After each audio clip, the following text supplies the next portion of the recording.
Dear students, welcome to Bridge course of class 10th इयत्ता 10वीच्या या सेतू अभ्यासक्रमामध्ये आपणा सर्वांचं स्वागत आहे. Today we will see competency or learning outcome statement 4. Initiative a conversation in English. कार्यक्षमता अध्ययन निष्पत्ती विधान 4. इंग्रजीमधील संभाषणाची सुरुवात करणे या संदर्भात ऍक्टिव्हिटी नंबर 1 आपण आज पाहणार आहोत. Learning outcome to enable students to communicate in better way. Activity 1 मध्ये अध्ययन निष्पत्ती आहे. विद्यार्थ्यांना इंग्रजीमध्ये संवाद अधिक चांगल्या पद्धतीने साधण्यास समर्थ बनवणे. Now we will see instructions for students. आता आपण विद्यार्थ्यांसाठी असणाऱ्या सूचना पाहू. Students will try their best to express their emotions according to the situations. म्हणजे सर्व विद्यार्थी हे परिस्थितीला अनुसरून आपल्या भावना व्यक्त करतील. The emotions may be like joy and sadness. मग या भावना या आनंद आणि दुःख अशाही असू शकतात. Emotions may be like excitement and fear. उत्तेजना आणि भीती या भावनाही असू शकतात. They may be like disgust and envy. या भावना तिटकारा किंवा मत्सर अशाही असू शकतात. Emotions may be like boredom and confusion. कंटाळा आणि गोंधळ अशा प्रकारची भावना असू शकते. Or emotions may be like triumph and sympathy. विजय आणि सहानुभूती या प्रकारच्याही भावना असू शकतात. नेक्स्ट इन्स्ट्रक्शन पुढची सूचना आहे की students will enjoy liberty of Joy and entertainment.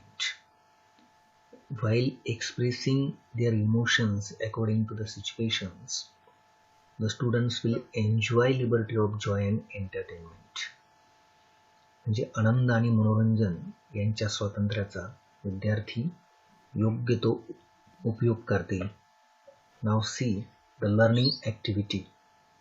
आता आपण लर्निंग ऍक्टिव्हिटी पाहूयात. The question is match the pair. जोड्या लावा असा प्रश्न देण्यात आला आहे. You have to match the statements with proper emojis.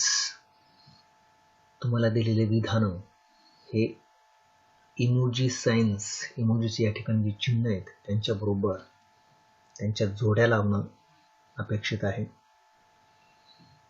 Statements are like this. Wow, what a beautiful location it is. Great, nice work you have done. OMG, he is COVID positive. Sorry, I'm late. Now you match the proper emojis with given statements. Write this question in your notebook. हा प्रश्न तुमच्या वहीमध्ये सोडवा. When you will solve this question, your answer will be like this. You will match the emojis with the given statements like this.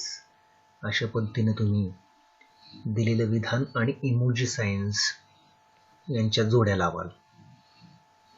For practicing this activity, you ask the following questions to yourself. या ऍक्टिव्हिटीचा सराव करण्यासाठी तुम्ही खालील प्रश्न स्वतःला विचारा. First question, why do you select emoji C for statement 4?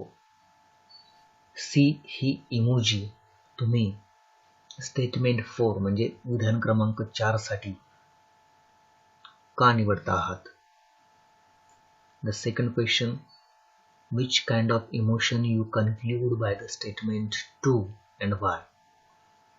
विधान 2 हे कोणत्या प्रकारची भावना व्यक्त करते असा निष्कर्ष तुम्ही काढला आहे आणि का?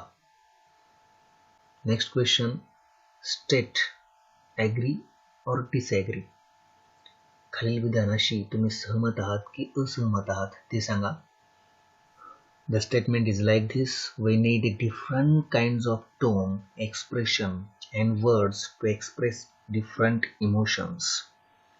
म्हणजे वेगवेगळ्या भावना व्यक्त करण्यासाठी तुम्ही वेगवेगळ्या प्रकारचे स्वर, वेगवेगळ्या प्रकारचे चेहऱ्यावरील भाव, आविर्भाव आणि शब्दांचा वापर करता, त्याची तुम्हाला गरज पडते. या विधानाशी तुम्ही सहमत आहात की असहमत आहात? And the last question you must ask yourself is like this. शेवटचा प्रश्न जो तुम्ही स्वतःला विचारला पाहिजे तो असा आहे की what is the most important segment for proper conversation? योग्य पद्धतीने संभाषण करण्यासाठी सर्वात महत्त्वाचा भाग कोणता आहे? Extension activity. You make a list of sentences with various emotions. तुम्ही निरनिराळ्या प्रकारच्या भावना व्यक्त करण्यासाठी वाक्यांची एक यादी तयार करा and write that list of sentences in your notebook. आणि त्या वाक्यांची यादी आपल्या वहीमध्ये लिहा. Then you present those sentences with various emotions into the classroom when the school will open. आणि जेव्हा शाळा उघडेल तेव्हा तुम्ही या वाक्यांचे त्या भावनासह वर्गामध्ये सादरीकरण करा.